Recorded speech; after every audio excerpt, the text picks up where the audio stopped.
Welcome back to the channel. Today's lesson is called Zen and the Art of Contact.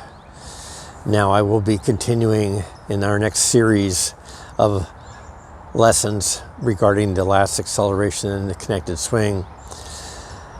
And today we're still focused on that area of moving into contact, but we're doing it from a slightly different perspective of deliberate practice. And I'm hoping that this slightly different perspective will help you see in greater clarity the challenge and the mystery of contact. The challenge and mystery of contact for the modern topspin forehand is that we only have a fraction of a second to execute this near perfect hit on the ball. So from the slot to the moment of contact, as we'll see, it's just a very slight fraction of a second. And so the paradox and the challenge is that we can't consciously make our body move around this swing movement in certain positions and force ourselves to do it consciously all the way around exactly the way it should be done, because the whole process is much too fast to be handled in this conscious, slow, chunky kind of way. We need to pass this into a fast, unconscious movement, and that's the process and the development path that we're on. And Zen is one of those disciplines in a way of thinking. It's still deliberate practice, but from a slightly different point of view that I hope will help you understand this path, where we're at and where we're going. Let's get started.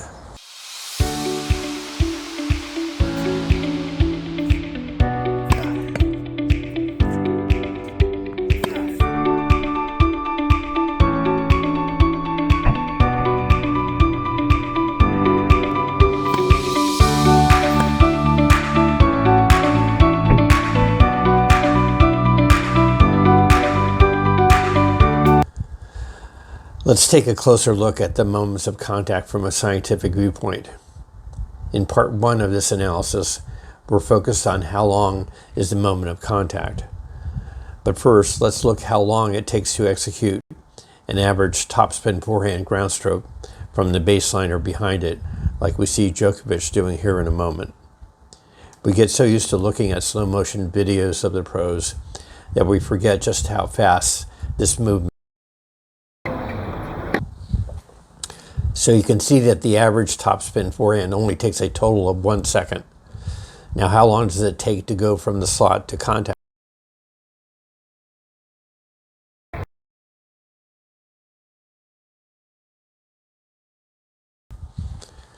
So just 0.24 seconds from the slot to contact. Finally, how long is the string bed of our racket in contact with the ball on a topspin hit?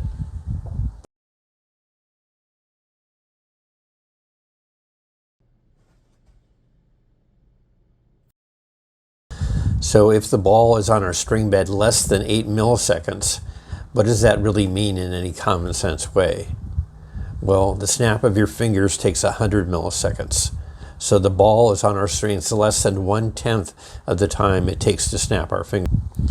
So if the ball is on your strings way less time than it takes to snap your fingers, what does that mean for your swing?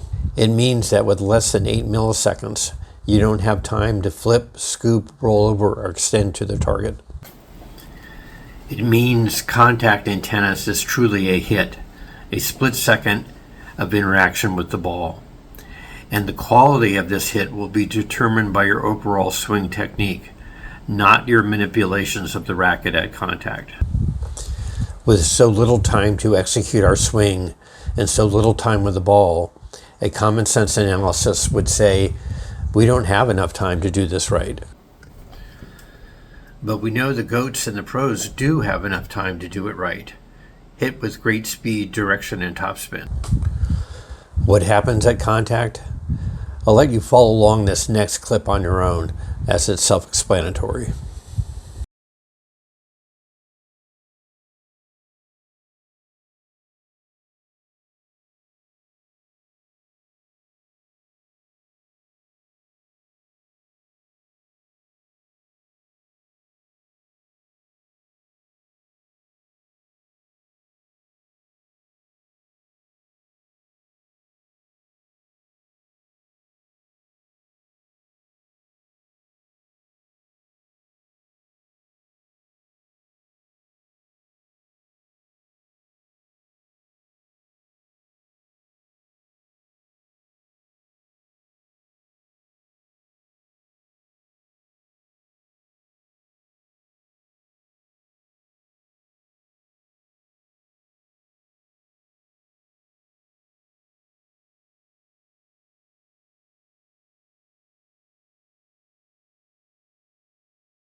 So in fact, there is enough time to do all the things we want to do with a topspin forehand shot, as the GOATs and the pros prove it every day. What are the final takeaways from this analysis of contact? First, there is not enough time for last-second manipulations of the racket into and through contact. Secondly, with the right technique, you have enough time. Time enough for the ball to compress and sink into your strings, time enough for the ball to roll up your strings, and time enough to direct and spin the ball to your target. With the right technique, you can swing fast and still retain control. A deeper hit will compress the ball into your strings more, and a bigger topspin shot will have the ball rolling up the face of your racket more. And I should add that as small as 8 seconds of contact seems, but the right technique is vastly better than 1 millisecond of contact with poor technique in a slow swing.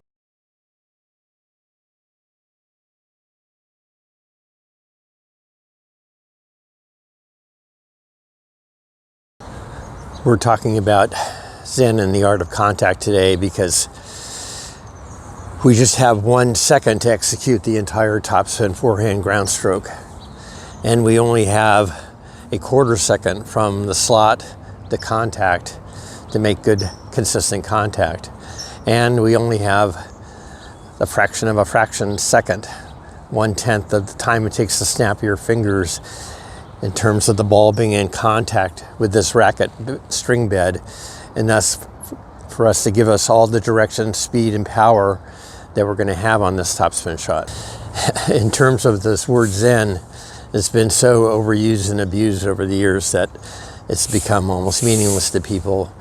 And in fact, it makes a lot of people suspicious and thinks that someone's going to trick them or, jump into mysticism. And people tend to sort of reach for their wallet to think that someone's going to be stealing something from them once they bring up the word Zen. But I want to start with a really common sense definition of Zen state, and what it's about from Alan Watts, who is a Zen philosopher. And I'll put the words up here on the screen, but I'll read them here. Is Zen is about not forcing. What we mean by going with the grain, rolling with the punch, swimming with the current, trimming the sails to the wind, taking the tide at its flood. I think that's a pretty good indication of what Zen is all about. It's about not forcing things. And the point I've been making repeatedly, and I'll make again today, about the traditional Eastern forehand grip, the traditional straight back, take back, straight to the target swing, is that we're fighting against the laws of nature and physics, thinking that we can do this at some high speed and make good contact and generate a good topspin shot. It can be done, with years and years of good practice. Roger Federer did it obviously with the Eastern forehand grip, but we're just making it so much more difficult for ourselves when we are trying to execute it with this model. And so the whole whip kinetic model that I came up with is based on, working with the laws of physics, and I just want to go over that. I've gone over how the kinetic whip model that we're building works with the laws of physics, but I want to just go over that again now that we've worked on developing this swing model for some time. First, we have the reasons why the whip swing accelerates the racket around the swing circle much, much faster than any kind of linear push through to the target swing. Our hand can only travel 20 miles an hour around our body in this linear swinging action. With the racket head whipping around the hand in the whip rotational swing, the racket head can accelerate 3 to 4 times that speed, up to 80 miles an hour or more. The second law of physics that we are working with in a cooperative manner is how the center mass of the racket works. If we have a pulling action with the hand and body rather than a levering or pushing action, then the center of mass, like a trailer being pulled behind a truck or a car, will line up behind the pulling force. This is critical in the forward start of our swing from the slot, where we want to lay back the racket behind our pulling hand and not send it flying out, casting out, like most recreational players swing with a linear stroke execute this.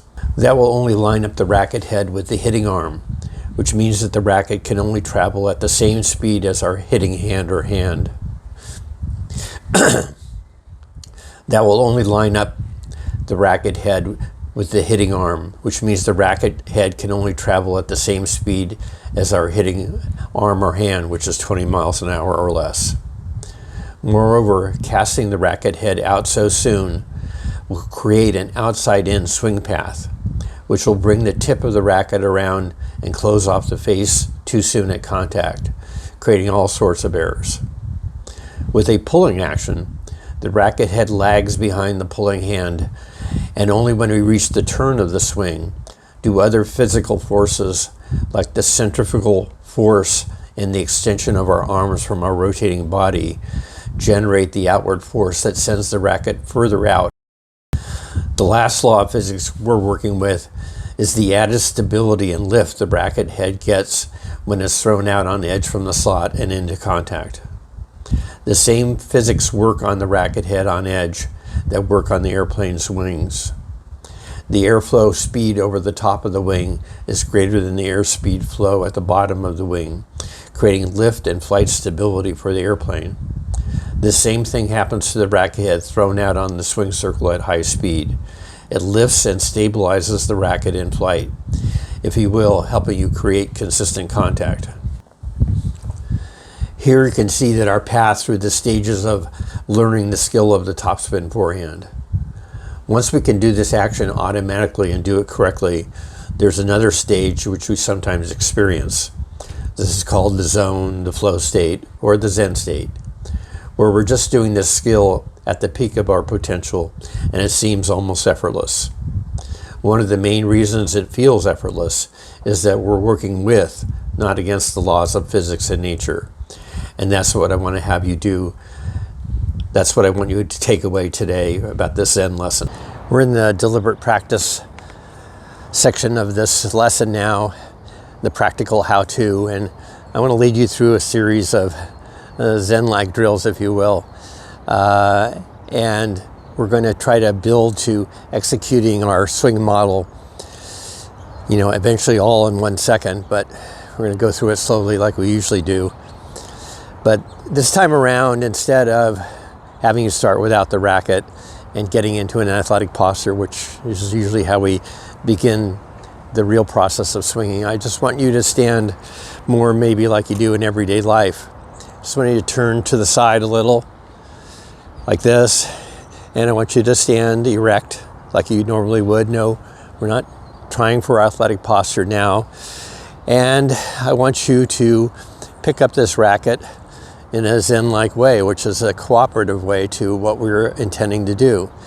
So instead of clamping our hand and our palm on an Eastern forehand grip like we really need to control this baby, I want a gentle touch, and I want you to grasp it in your fingers like we've been talking about, very loosely. And I want you to use the pad of your index finger to put it on the 4th or 5th bevel for a semi-Western or Western grip. And I want then the bottom 3 fingers of the racket kind of to control this racket very loosely, so it swings very easily on this plane that we're going to be doing it on. So right from the start, this is sort of a Zen experience. Instead of thinking that we have to overmanage and over-control this racket, we're going to work in a cooperative way with it, even in the touch of it, even in the handling of it. And immediately we see something different just in this initial swinging action that we're going to do. And we're going to be throwing this racket not in a horizontal swinging manner, swinging gait manner, leveraging with our arm and elbow, but letting a pulling action, letting it flow around the swing circle inside out. And going back to the video part that we just worked on, this is very similar to how we do other things effortlessly. For example, if we were going to throw this frisbee, with a forehand throw, of course we wouldn't throw it in this horizontal way. That's obvious that it would never fly that way. But so we learned to throw it on edge, and we even have a similar wind-up if we're going to do a forehand, of cocking of the arm up high and then a dropping into the slot. And then the first part of the swing, as I'll put in the notes, you can look at one, a good frisbee thrower is not going to turn their hand directly and throw it to the target. They're going to drive out here with their elbow, the frisbee lagging behind their hand and driving out here. And then as they get to the turn of the swing and the pivot of the body, then this racket is going to, and the elbow is going to come around in front of the body, and we're going to throw this out on edge. And the same physical forces that we talked about with the airplane's wing, when we throw this frisbee at speed on edge, the airflow is faster over the top of the frisbee than the bottom, creating lift and air stability, so this frisbee can fly a long ways.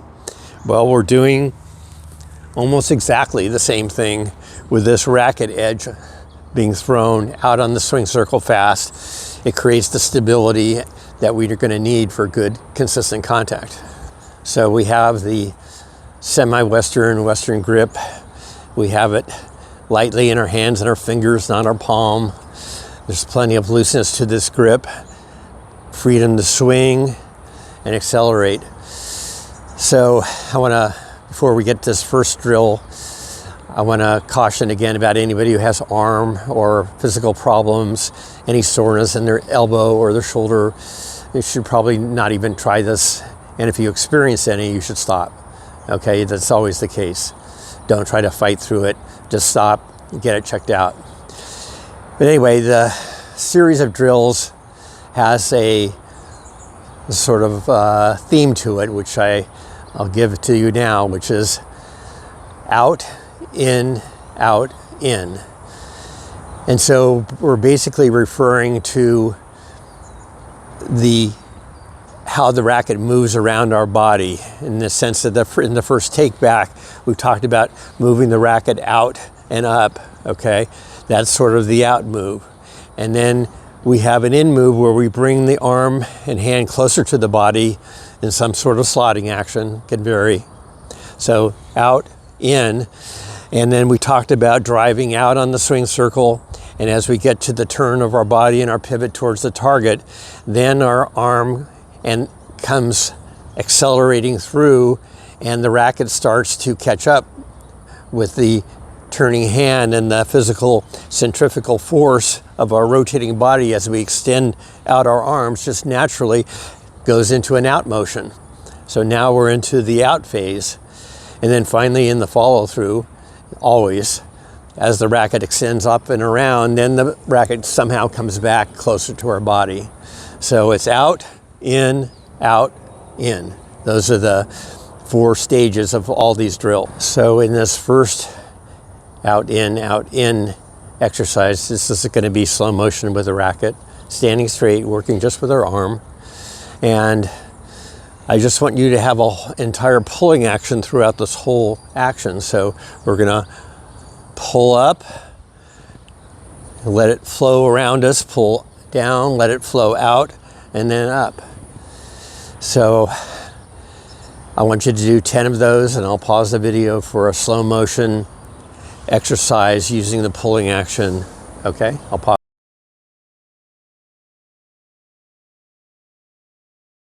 In the next phase of this drill, instead of using one arm in action, I want you either in a semi-open stance, maybe is probably the best for this.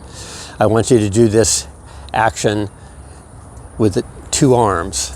So I want the 2 arms cooperating in this lifting and drawing of the racket, the out motion. And then of course our hand can't reach back this far as we make this loop back here, so that we will have a handbrake, but I want to keep the arms together as if you're holding a ball back here. I don't want this arm to come back. So we're flowing both arms sort of down in here, keeping this hand close by, and we're using 2 hands to do that motion, both arms, and working in a complementary, cooperative manner. And we can end with over the shoulder if you like. It might be easiest on this. So I'm going to pause for 10 repetitions with 2 arms.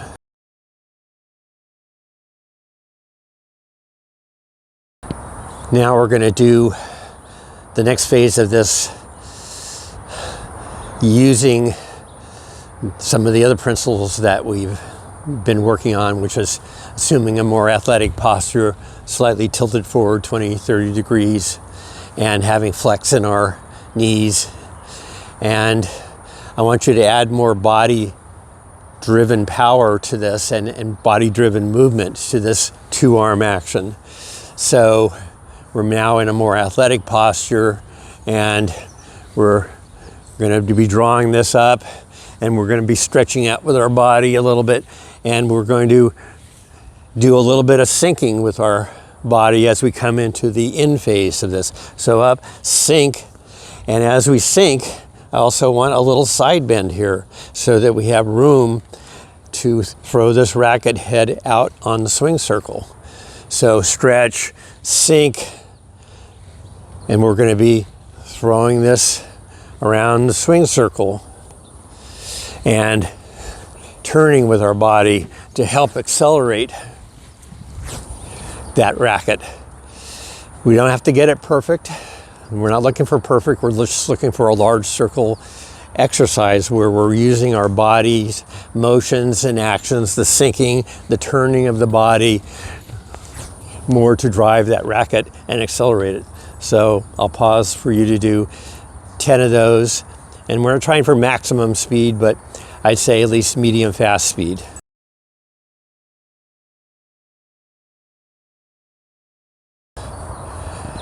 In this last swinging sequence, we're trying to put everything together, and we're trying for our maximum swing speed along with creating the form that we're after. And I want to remind everyone that as we come out of the slot and we're still haven't made the turn of the swing, turn of our body yet, that we're swinging out on the swing circle.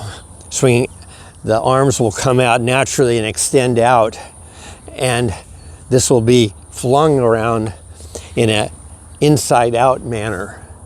So the racket path is going inside out, not outside in. So this is what we get when we have this old linear path.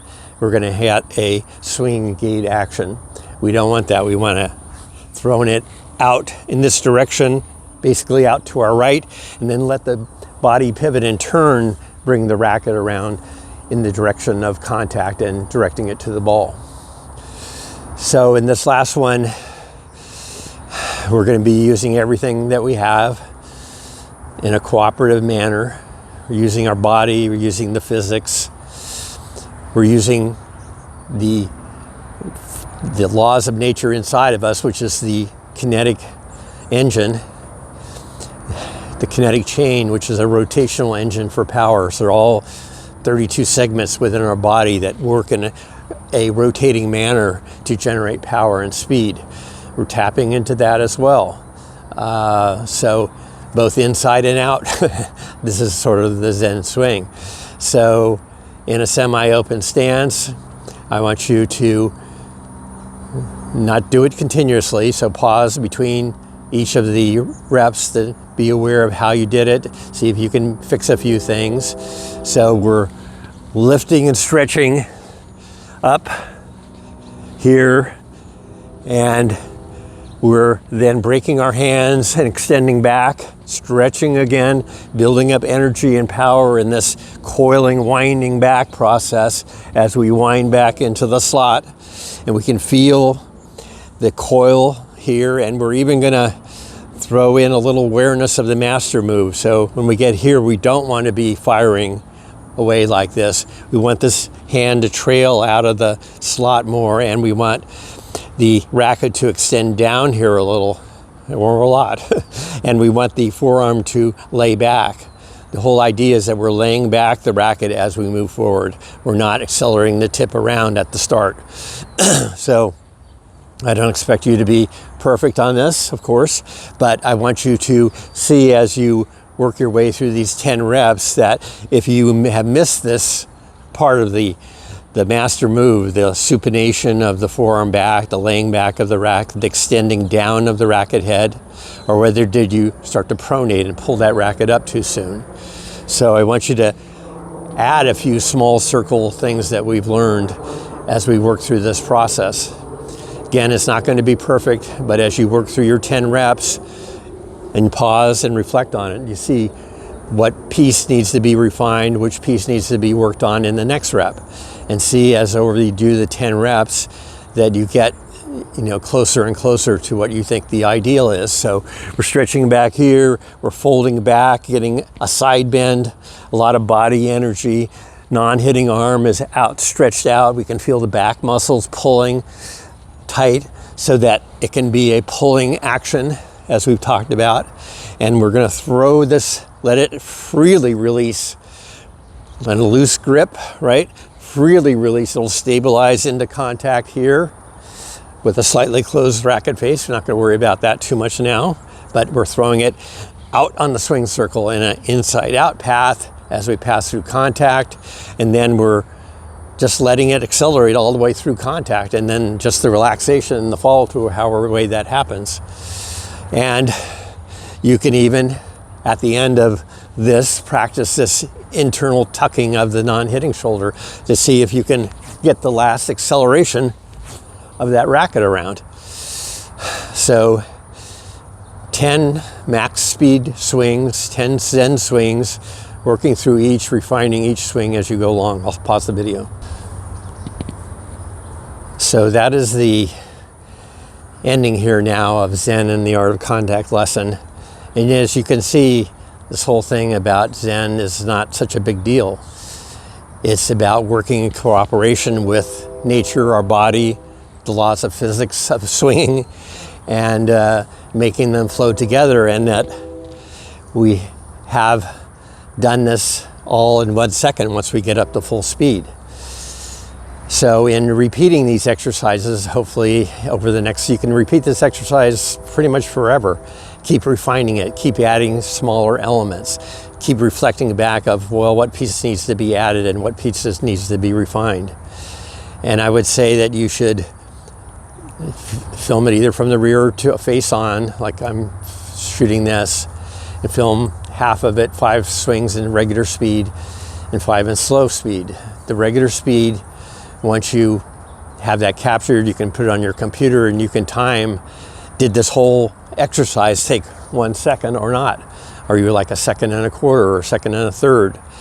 Then you know you're going to have to speed up the whole thing, and probably where it needs to be speed up is this initial start, because that's from here to the slot is 3/4 of the time that we take on a swing.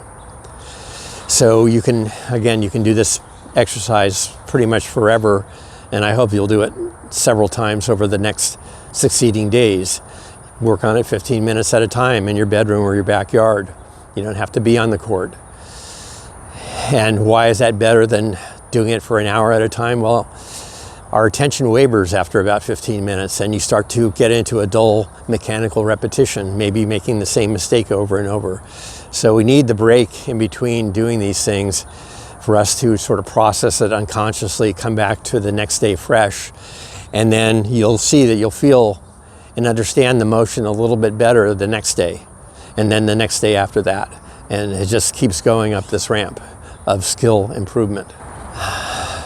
So will you be a Zen master after you do these series of exercises? Zen master like Andre Agassi was a Zen master, it was said, or Roger Federer? No, probably not. But it'll be well worth your time to improve your swing using this method. And if nothing else, next time you're at a cocktail party of some kind, or are sitting at the bar and someone asks you what you've been up to, you can say, I've been working on Zen. And just the expression on their face when you say that will be worth this video, of watching this video and doing these exercises.